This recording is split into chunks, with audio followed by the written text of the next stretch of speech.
The crucifixion of Jesus. Those who had arrested Jesus took him to Caiaphas the high priest, in whose house the scribes and the elders had gathered. But Peter was following him at a distance, as far as the courtyard of the high priest, and going inside, he sat with the guards in order to see how this would end.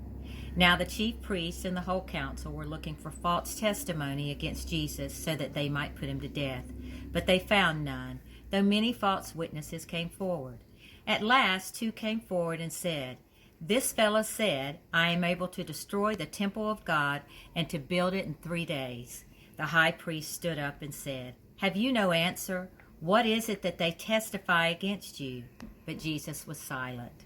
Then the high priest said to him, "I put you under oath before the living God. Tell us if you are the Messiah, the Son of God." Jesus said to him, "You have said so, but I tell you, from now on you will see the Son of Man seated at the right hand of power and coming on the clouds of heaven." Then the high priest tore his clothes and said, "He has blasphemed. Why do we still need witnesses? You have now heard his blasphemy. What is your verdict?" They answered, "He deserves death." Then the high priest questioned Jesus about his disciples and about his teaching. Jesus answered, "I have spoken openly to the world. I have always taught in synagogues and in the temple, where all the Jews come together. I have said nothing in secret. Why do you ask me? Ask those who heard what I said to them. They know what I said."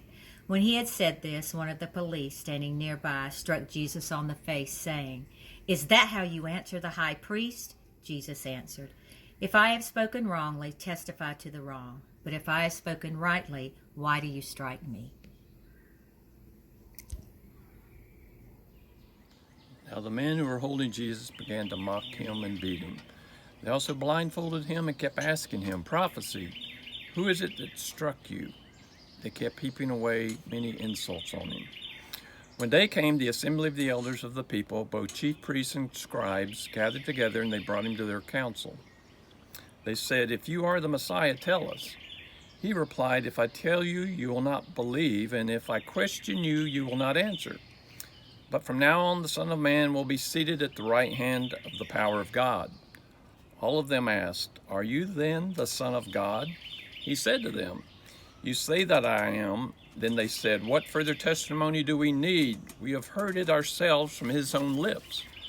When morning came, all the chief priests and the elders of the people conferred together against Jesus in order to bring about his death. They bound him, led him away, and handed him over to Pilate, the governor. So Pilate went out to them and said, "What accusations do you have against this man?" They answered, "If this man were not a criminal, we would not have handed him over to you." Pilate said to them, Take him yourself and judge him according to your law." The Jews replied, "We are not permitted to put anyone to death." This was to fulfill what Jesus had said when he indicated the kind of death he was to die. Then Pilate entered the headquarters again, summoned Jesus, and asked him, "Are you the king of the Jews?" Jesus answered, "Do you ask this on your own, or did others tell you to ask me?" Pilate replied, "I am not a Jew, am I? Your own nation and the chief priests have handed you over to me. What have you done?" Jesus answered, "My kingdom is not from this world. If my kingdom were from this world, my followers would be fighting to keep me from being handed over to the Jews. But as it is, my kingdom is not from here." Pilate asked him, "So you are a king?" Jesus answered, "You say that I am a king. For this I was born, and for this I came into the world, to testify to the truth. Everyone who believes to the truth listens to my voice." Pilate asked him, "What is truth?" After he had said this, he went out to the Jews again and told them, "I find no case against him." But they were insistent and said, "He stirs up the people by teaching throughout all Judea and Galilee, where he began even to this place." When Pilate heard this, he asked whether the man was a Galilean. And when he learned that he was under Herod's jurisdiction, he sent him off to Herod, who was himself in Jerusalem at the time. When Herod saw Jesus, he was very glad, for he had been wanting to see him for a long time, because he had heard about him and was hoping to see him perform some sign. He questioned him at some length, but Jesus gave him no answer. The chief priests and the scribes stood by, vehemently accusing him. Even Herod, with his soldiers, treated him with contempt and mocked him. Then he put an elegant robe on him and sent him back to Pilate. That same day, Herod and Pilate became friends with each other, and before they had been enemies. Pilate then called together the chief priests, the leaders, and the people, and said to them, "You brought me this man as one who was perverting the people, and here I have examined him in your presence and have not found him guilty of any of your charges against him.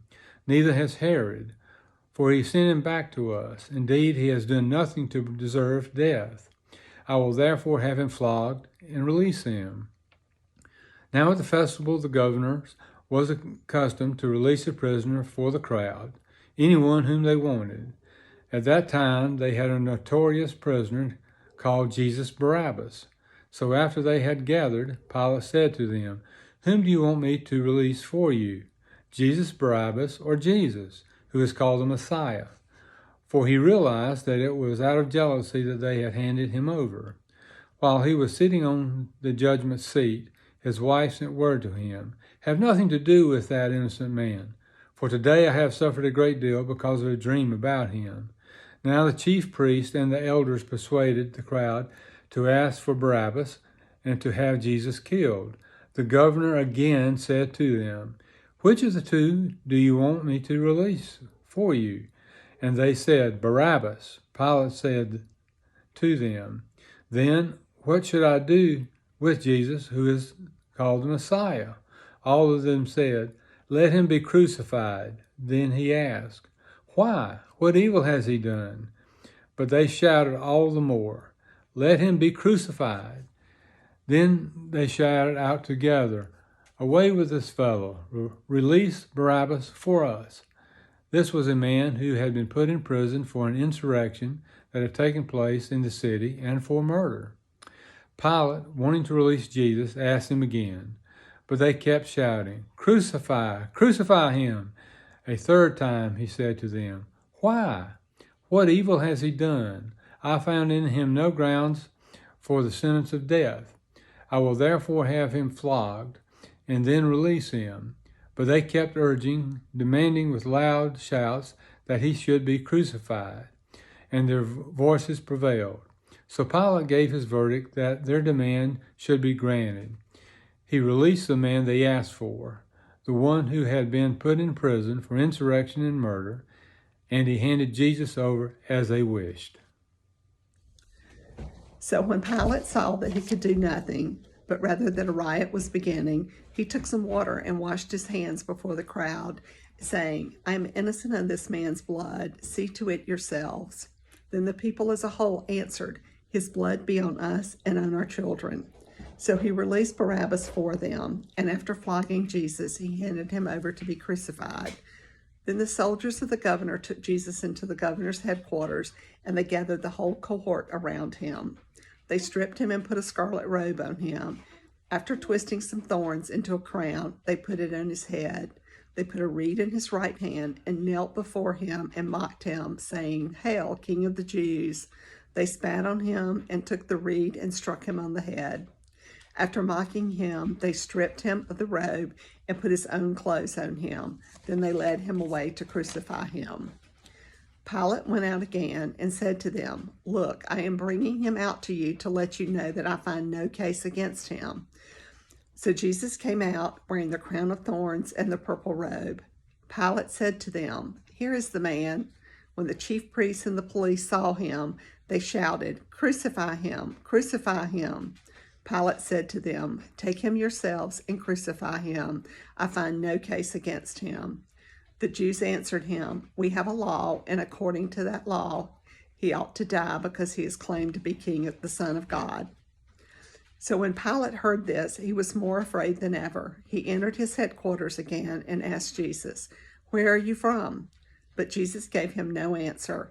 Pilate therefore said to him, "Do you refuse to speak to me? Do you not know that I have the power to release you and the power to crucify you?" Jesus answered him, "You would have no power over me unless it had been given to you from above.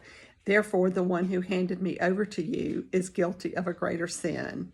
From then on, Pilate tried to release him, but the Jews cried out, "If you release this man, you are no friend of the emperor. Everyone who claims to be a king sets himself against the emperor."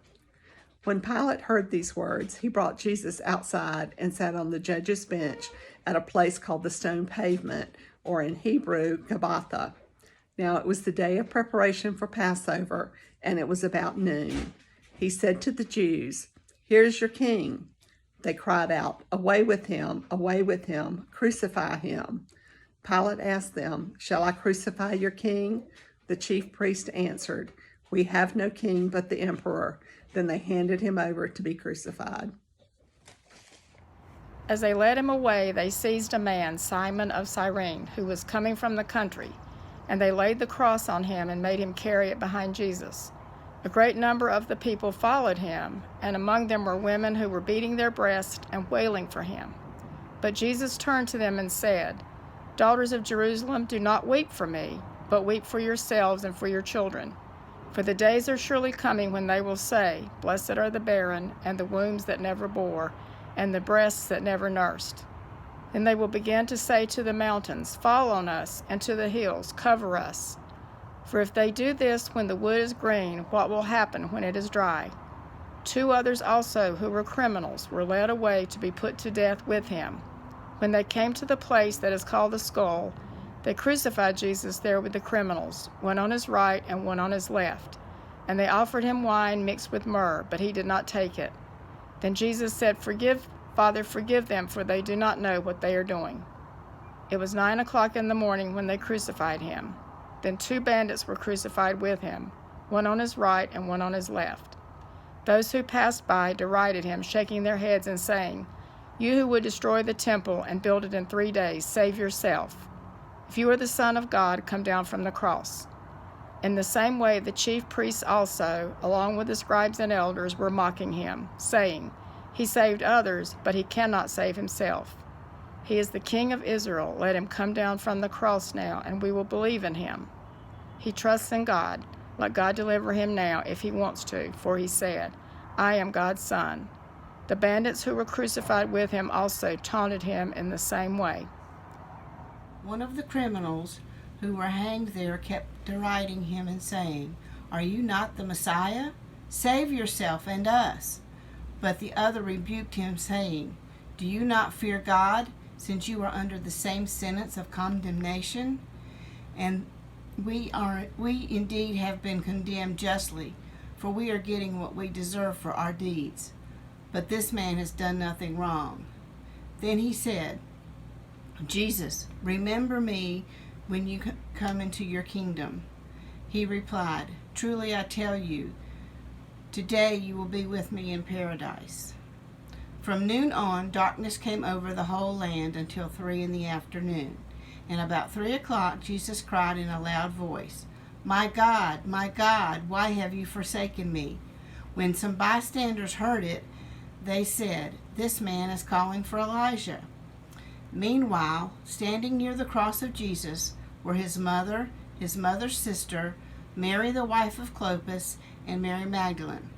When Jesus saw his mother and the disciple whom he loved standing beside her, he said to his mother, "Woman, here is your son." Then he said to the disciple, "Here is your mother." And from that hour the disciple took her into his own home. After this, when Jesus knew it was all now finished, he said, in order to fulfill the scripture, "I am thirsty." At once, one of them ran and got a sponge, filled it with sour wine, put it on a stick, and gave it to him to drink. But the others said, "Wait, let us see whether Elijah will come to save him." Then Jesus cried again with a loud voice and breathed his last. At that moment, the curtain of the temple was torn in two from top to bottom. The earth shook, the rocks were split, the tombs also were opened, and many bodies of the saints who had fallen asleep were raised. After his resurrection, they came out of the tomb and entered the holy city and appeared to many. Now when the centurion and those with him who were keeping watch over Jesus saw the earthquake and what took place, they were terrified and said, "Truly this man was God's Son." Now it was the day of preparation, and the next day was to be a special Sabbath, because the Jewish leaders did not want the bodies left on the cross during the Sabbath. They asked Pilate to have the legs broken and the bodies taken down. The soldiers therefore came and broke the legs of the first man who had been crucified with Jesus, and then those of the other. But when they came to Jesus and found that he was already dead, they did not break his legs. Instead, one of the soldiers pierced Jesus' side with a spear, bringing a sudden flow of blood and water. And when all the crowds who had gathered there for this spectacle saw what had taken place, they returned home, beating their breasts.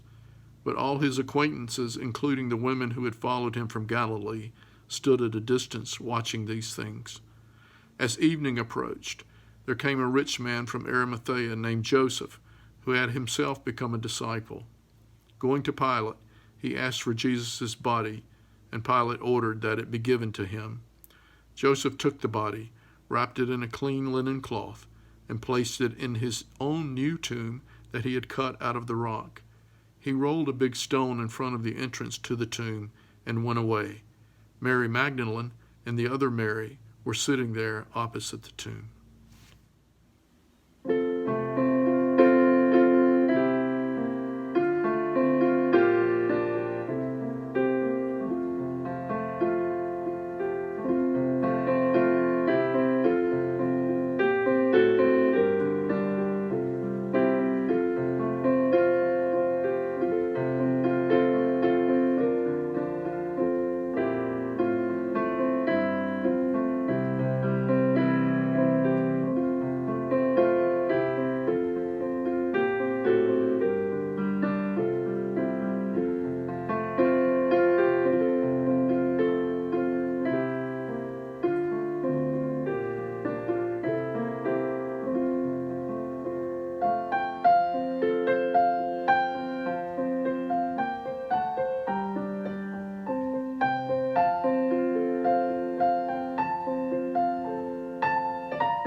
The peace of God be with The you. peace of God be with you. The peace of God be with you.